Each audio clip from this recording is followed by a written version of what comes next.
Hello, my name is Sophie Duvernoy. I'm going to be reading today from UPHEAVAL, or Zukunftsmusik by Katerina Poladjan. UPHEAVAL is an epic novel that follows 5 lives on one single day, March 11, 1985, in the far reaches of the USSR.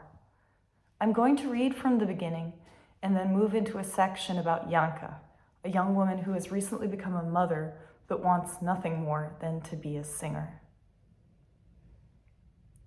1,000 versts, or miles, or kilometers east of Moscow, the skeletal frame of a radar station, weakly illuminated by the constant beam of light from the light bulb factory, jutted into the night sky.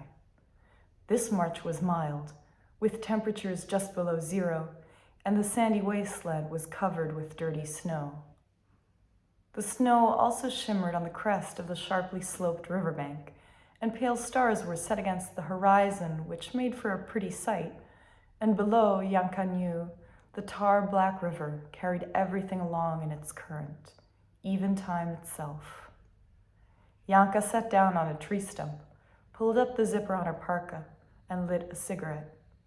Her hand smelled sour, like metal.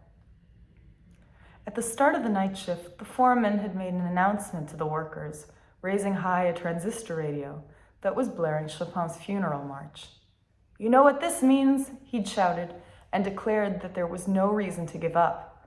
Now, more than ever, the Soviet Union needed light. 2 more hours until sunrise. Janka threw her cigarette away and watched the embers die in the icy sand. Janka let some more hot water into the bath. It was so wonderful in the belly of the tub. Dear God, everything is still before me. Let me kiss many mouths and let my songs be heard. That evening, she would hold a concert in her kitchen, a kvartirnik, just she and her guitar in front of 10, maybe 20 people. It would get crowded if that many came, and she still didn't have a decent instrument. A few days ago, Andrei had drunkenly stumbled into her guitar. The body had survived the kick, but the heel had split from the body, and the neck looked like it might become loose soon. Andrei covered up his embarrassment with a joke. "You ought to thank me, Janka. It finally sounds like punk music now." Pavel almost charged at Andrei. Janka calmed them down, and Andrei quietly slipped away. Pavel promised to get her a new guitar, but each time he'd come back to her with excuses. Hard to find, too expensive, not right for you. What happened to Andrei's guitar anyway? You misplaced it. Doesn't Olga have one? Olga plays the violin. Janka, I promise you'll have a new guitar for your concert. Pavel even claimed that the famous BG had come from Leningrad and wanted to attend her concert.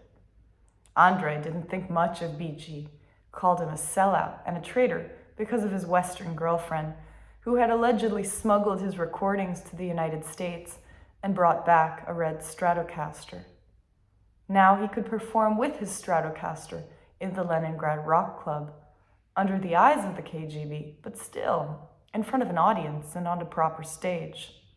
But those were probably all lies.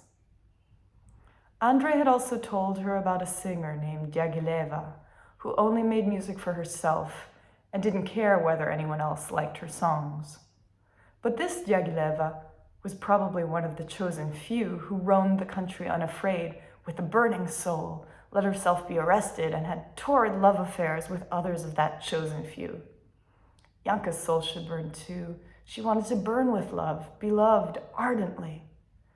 Would she have to play the guitar until her fingers were bloody, like Andrei? Would she have to be arrested by the police for disturbing the peace, like Diagileva? Janka went to work obediently, and sometimes even enjoyed it, because she could forget about the world while checking the light bulbs and compose her songs to the rhythm of the machines. She would write an unforgettable song by her 21st birthday. Thank you for listening.